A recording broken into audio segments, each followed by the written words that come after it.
I've always been a storyteller, and this particular tale, though not my own, is one I've heard from multiple members of my family. The story didn't happen to me personally, but I have no reason to doubt its authenticity given the sincerity with which it's been shared. Allow me to take you back to a different time, in a city that might seem familiar yet harbors its own mysteries and darkness. My aunt, whom I'll call Aunt Diane, lived in a vibrant but gritty part of a city we'll call Rivertown. Rivertown is the kind of place where you can see the glittering skyline in the distance, but the closer you get to the heart of the city, the more you see the wear and tear of time and hardship etched into the buildings and streets. Aunt Diane worked for an agency dedicated to helping convicted criminals rebuild their lives after serving their time. This wasn't just a job for her, it was a calling. The agency, let's name it Second Chances, was a small, nondescript building nestled between a laundromat and a pawn shop. It had the kind of facade that you'd walk past without a second glance, but inside, it was a hive of activity and hope. The walls were adorned with motivational posters, and there was a small waiting area with mismatched chairs and a coffee table piled with outdated magazines. The scent of coffee and photocopier ink lingered in the air, a strangely comforting combination. Aunt Diane had always been a compassionate soul, someone who could see the good in people even when they couldn't see it in themselves. She worked directly with the clients, getting to know them, understanding their skills, and figuring out how they could reintegrate into society. Her role was part social worker, part career counselor, and part therapist. She listened to their stories without judgment, which earned her the trust and respect of many. One of her clients, let's call him Tom, had a particularly challenging situation. Tom lived in a rundown part of Rivertown, far from any bus stations, which made transportation a constant struggle. He was a tall, lanky man with an unkempt appearance, always wearing the same worn-out jacket and scuffed shoes. Despite his rough exterior, he had a quiet demeanor that Aunt Diane found intriguing. Over the months that Aunt Diane worked with Tom, they developed a friendly rapport. He was a bit eccentric, often lost in thought, but he had a gentle way about him that made Aunt Diane believe in his potential for change. She learned that he had once been a skilled carpenter before his life took a turn for the worse, and she was determined to help him find a job that would allow him to use his hands and his mind. The agency was committed to making sure their clients were genuinely interested in turning their lives around. Most of them were, just like Tom, desperately seeking a second chance. As the months went by, Aunt Diane noticed Tom's increasing frustration with his transportation issues. Without a reliable way to get to and from the agency or potential job sites, he was at risk of slipping back into his old ways.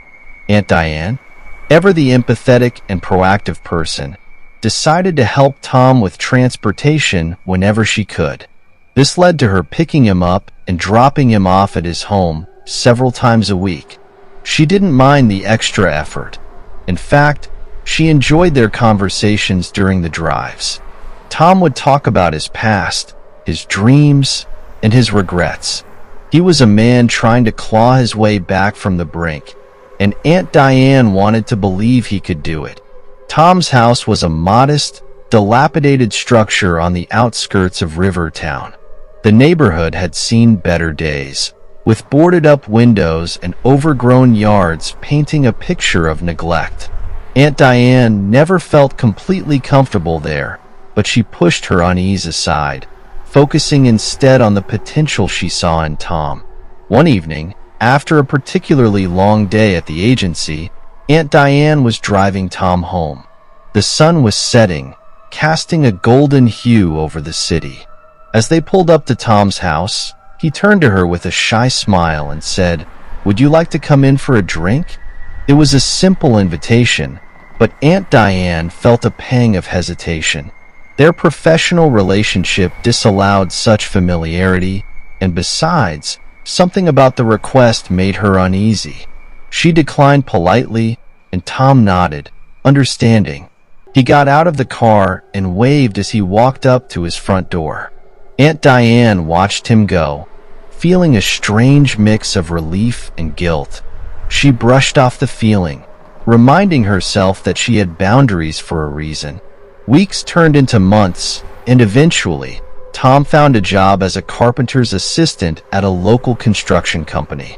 Aunt Diane was thrilled for him, seeing it as a major step forward. Their car rides became less frequent as he started to become more self-sufficient. He seemed to be doing well, and Aunt Diane felt a sense of accomplishment knowing she had played a part in his transformation. Then, one evening, as Aunt Diane was settling down to watch the evening news, she saw a familiar face flash across the screen. It was Tom. Her heart skipped a beat as she listened to the reporter recount the horrific details. The police had stormed his house after neighbors complained about a foul smell. What they found inside was beyond anyone's worst nightmares. The news anchor's voice was steady, almost detached, as he described the scene. 7 bodies, all women, had been discovered hidden beneath the floorboards of Tom's house. The murders spanned several years, some dating back to before Aunt Diane had even met Tom. Forensics indicated that some of the victims had been killed during the very time Aunt Diane had been helping him.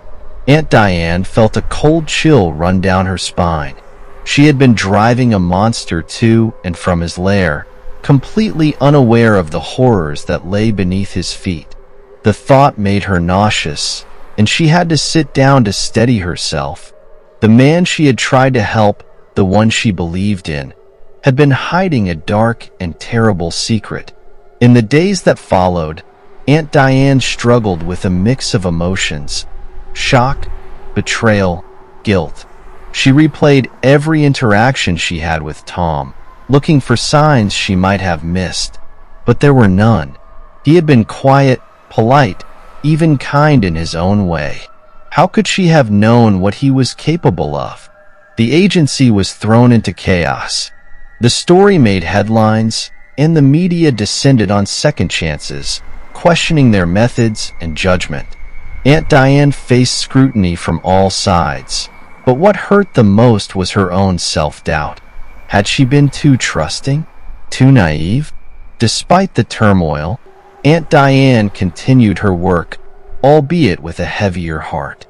She knew that for every Tom, there were many others who genuinely wanted to change, who deserved a second chance. She couldn't let one horrific experience overshadow the good that could be done. 30 years old now, living a comfortable life in the States, but there are memories from my childhood that still send shivers down my spine. My family moved to the United States when I was 14, but I spent my early years in a small town called Kirov, nestled deep in Russia.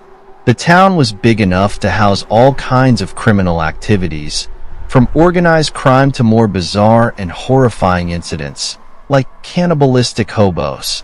My experiences growing up there are fragmented yet vivid, painting a picture of the chaotic state of the country in the 1990s, right after the collapse of the Soviet Union. We lived in a typical 5-story Russian apartment building in what was considered a middle-class neighborhood. The building itself was a dull gray, with paint peeling off the walls and cracks snaking their way through the concrete. It was quiet enough, the kind of place where kids could play outside without constant adult supervision. My friends and I would spend hours running around the courtyard, our laughter echoing off the walls of the surrounding buildings. One memory stands out more than the rest, a dark and disturbing chapter of my childhood that I only fully understood many years later. There was a man who lived on the first floor of our building, his kitchen window overlooking the staircase that led out onto the sidewalk. He was in his mid to late 30s, always seen wearing a dirty wife beater, and his face was perpetually covered in stubble. His appearance was disheveled, almost as if he had given up on life. Every time I walked or rode my bike past his window, he would be sitting there, sometimes with a glass of milk in his hand. The moment he saw me, he would jump up from his chair and start yelling. He swore at me, called me names, and made violent threats. His face contorted with rage, and his eyes bulged as he punched his chest and slammed his fists on the windowsill. At 4 years old, I would stand there, paralyzed by fear, watching him with wide eyes. The sheer intensity of his hatred towards me was incomprehensible. His spittle would fly, and he would scream that he wished I were dead, often pretending to come for the door as if he was finally going to carry out his threats. Then he would return to the window, continuing his tirade until I could no longer bear it and ran away. The courtyard of our apartment complex was a mix of overgrown grass and patches of bare earth, with a few dilapidated benches and a rusty swing set that squeaked with every motion. The air always smelled slightly of damp earth and the faint scent of wildflowers that managed to grow despite the neglect. I remember the fear gripping me every time I had to pass his window, the sense of dread that built up in the pit of my stomach. One day, he was just gone, disappeared. No more insane man in the window. As a kid, I didn't question it. I simply moved on with my life, relieved that the source of my nightmares was no longer there to torment me. Years passed, and I rarely thought about him until much later when I finally told my parents about his frightening behavior. My parents' reaction was a mix of shock and understanding. They had known something was off about him, but hadn't realized the extent of his madness. It was then that they told me the true story, confirming my darkest suspicions about the man. Around the time of his disappearance, a gruesome discovery was made in our town. Body parts were found scattered across various locations, all belonging to one unfortunate man. The victim's wife had plotted to kill him to acquire his apartment and belongings. Her brother, the deranged man from our building, was the one who carried out the violent act. He had dismembered the body in their bathtub and distributed the pieces throughout the town. The investigation quickly led to the wife, who, under pressure, blamed everything on her brother. He was arrested and sent to a remote, cold prison where he would spend the rest of his days. The news sent shockwaves through our community. The man who had terrorized me as a child was now known as a murderer, a cold-blooded killer who had lived just a few feet away from us. It was a sobering realization, one that made me grateful for my escape, but also left me with a lingering sense of unease. The town of Kirov itself was a place of stark contrasts, embodying both the remnants of a once great nation and the decay that had set in after the collapse of the Soviet Union. The buildings, though sturdy, showed signs of neglect, with crumbling facades and overgrown courtyards. Our neighborhood, though considered middle class, had a gritty undercurrent, a sense of quiet desperation lurking beneath the surface. As children, we were largely oblivious to the broader societal issues. Our world revolved around the simple joys of childhood, playing tag, climbing trees, and riding our bikes through the winding streets. We knew the adults whispered about things we didn't fully understand, and there was an unspoken rule to stay away from certain areas and certain people. The man on the first floor was one of those people. The window was like a portal to another world, a place of constant tension and fear. I remember the layout of his apartment, visible through the grimy glass. A small, cluttered kitchen with dishes piled in the sink and newspapers scattered across the table. The smell of stale food and cigarette smoke often wafted out when the window was open. It was a stark contrast to the warmth and order of our own home, where my mother kept everything neat and clean, despite the challenges of our environment. The first time he yelled at me, I was riding my little red bike, a hand-me-down from my older cousin. The wheels wobbled slightly, and the chain clinked with each rotation. I was pedaling past his window, lost in my own world, when his voice shattered the tranquility.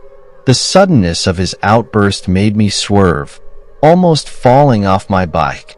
His face, twisted in anger, was something out of a nightmare.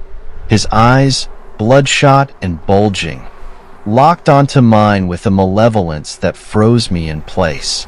Every encounter after that followed a similar pattern. I would try to avoid his window, taking detours whenever possible, but sometimes I couldn't escape his notice. Each time, the fear returned, gnawing at my insides. I never told anyone about it, not even my closest friends. It was a private terror, something I felt I had to endure alone. The day he disappeared was both a relief and a mystery.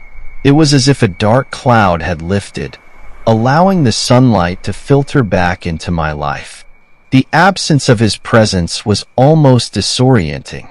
I found myself looking at his window out of habit, half expecting to see his menacing face staring back at me. But the window remained empty, and over time, I stopped looking. Life moved on, and so did I. My family eventually made the big move to the United States, settling in a suburban neighborhood that felt like a different world entirely. The streets were clean, the houses well kept, and the air was filled with the sounds of birds and distant laughter rather than the oppressive silence of my old neighborhood. It wasn't until years later, during a conversation with my parents, that the full story came to light. We were sitting around the dinner table, reminiscing about our time in Russia, when the topic of our old apartment building came up. I mentioned the man on the first floor, expecting my parents to laugh off my childhood fears. Instead, their faces grew serious. My father, usually stoic and reserved, sighed deeply. "You were too young to understand, but that man was dangerous," he said. "We always had a bad feeling about him." My mother nodded, her eyes clouded with memories.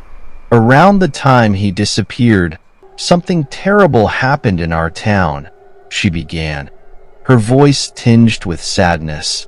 Body parts were found scattered all over the city. They belonged to a man whose wife had plotted to kill him. Her brother, the man who lived below us, was the one who did it. The revelation hit me like a punch to the gut. The man who had tormented me, who I had feared so intensely, was a murderer. The scattered pieces of the story began to fit together, forming a picture of a deeply troubled individual who had been hiding in plain sight. My parents went on to explain that the investigation had quickly led to the wife, who had tried to deflect blame onto her brother. He had been arrested and sentenced to life in a remote prison, far from civilization.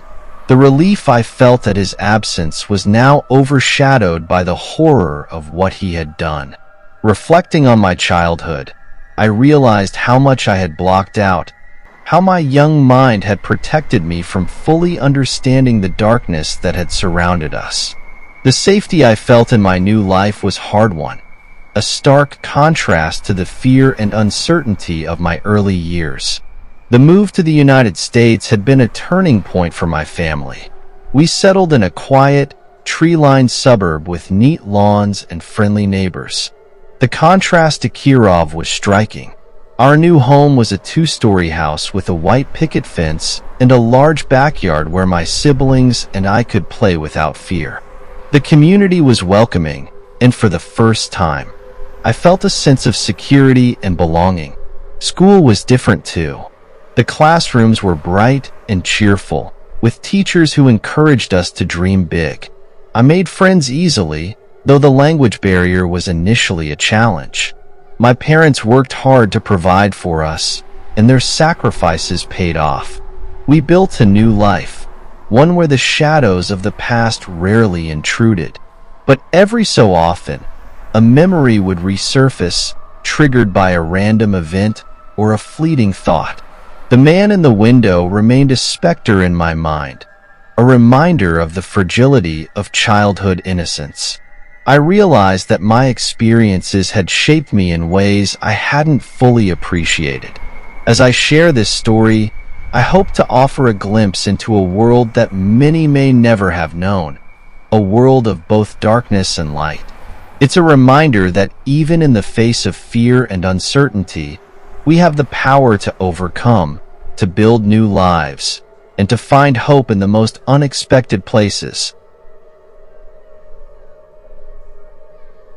Friday night, or more accurately, the early hours of Saturday morning, around 4 a.m. I had just left a former roommate's house where a small but lively party had been held. We hadn't seen each other in a long time, ever since he moved to another town and the distance between our homes became an obstacle. That night, nostalgia got the better of me, and I decided to make the drive to see him.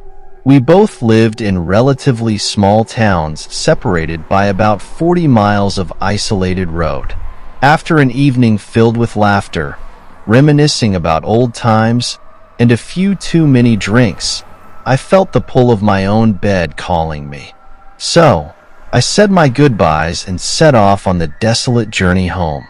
Driving at night had always been a pleasure for me. There's something peaceful about the darkness. The way the world seems to quiet down and the roads are almost empty. The rhythmic sound of tires on asphalt, the cool night air rushing in through a cracked window, and the glow of the dashboard lights created a serene atmosphere. The first half of the drive was uneventful. The road stretched out before me like a ribbon of black velvet, flanked by dense trees that seemed to whisper secrets in the wind. Around the halfway mark, about 20 miles into the drive, I spotted something unusual. On the side of the road, a small vehicle sat with its driver's door wide open and the interior light still on, casting a soft, eerie glow in the darkness. I slowed down, my curiosity piqued. There was an immediate sense of something being wrong, a tingling at the back of my neck. Against my better judgment, I decided to pull over and investigate. It was a mixture of concern and an inexplicable need to understand what had happened. As I approached the car, I felt a chill run down my spine. The air seemed colder here, more oppressive. I peered through the open door and saw the interior was a mess. Papers were scattered across the seats.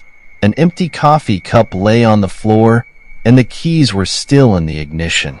My heart rate quickened. This wasn't just a case of someone forgetting to close their door. Something was very wrong. I stepped back, debating whether to call the authorities. Part of me felt like I might be overreacting, but another part, the part that had been whispering warnings since I first saw the car, urged me to make the call. I pulled out my phone and dialed 911, explaining the situation as calmly as I could. I told them it didn't seem like an emergency, but I was concerned. No sooner had I hung up the phone when I heard it, a low, haunting groan coming from the darkness beyond the road. It was a sound that seemed to resonate with some primal part of my brain, sending waves of fear coursing through my body. I hesitated for a moment, my mind racing. Was it an animal? A person? I had to know. Driven by a mix of fear and determination, I followed the sound, my footsteps crunching on the gravel shoulder. About 20 feet from the car, I found her. A woman, bloodied and beaten, lying on the ground. Her clothes were torn, her face bruised and swollen. She was barely conscious, her eyes flickering open and closed as she tried to focus on me. I could see the desperation and pain etched into her features. My stomach churned at the sight, and I felt a surge of anger and protectiveness. I quickly called 911 again, this time with urgency in my voice. I explained the situation to the dispatcher, my words tumbling out in a frantic rush. Less than 10 minutes later, the distant wail of sirens filled the night air, growing louder with each passing second. A squad of police cars arrived, their lights flashing red and blue, casting eerie shadows across the scene. The officers moved swiftly, securing the area and calling for an ambulance. I led them to the woman, who was now groaning louder, her attempts to speak reduced to incoherent mutterings. The paramedics arrived shortly after and began to tend to her, their faces set in grim determination. They loaded her onto a stretcher and into the ambulance, which sped off towards the nearest hospital, its siren piercing the night. As the police began their investigation, I gave my statement, recounting everything I had seen and heard. The lead officer, a grizzled veteran with a weathered face and kind eyes, thanked me for my help. He assured me they would do everything they could to find the person responsible. The woman's story, as I later learned, was horrifying. She had been held at gunpoint in her apartment complex's parking lot and forced to drive out to this remote stretch of road. There, her attacker had beaten her senseless and left her for dead, promising to return and finish the job. Despite an extensive search, the assailant was never found. The woman, whose identity remained protected, eventually recovered from her physical wounds, but the emotional scars would likely last a lifetime.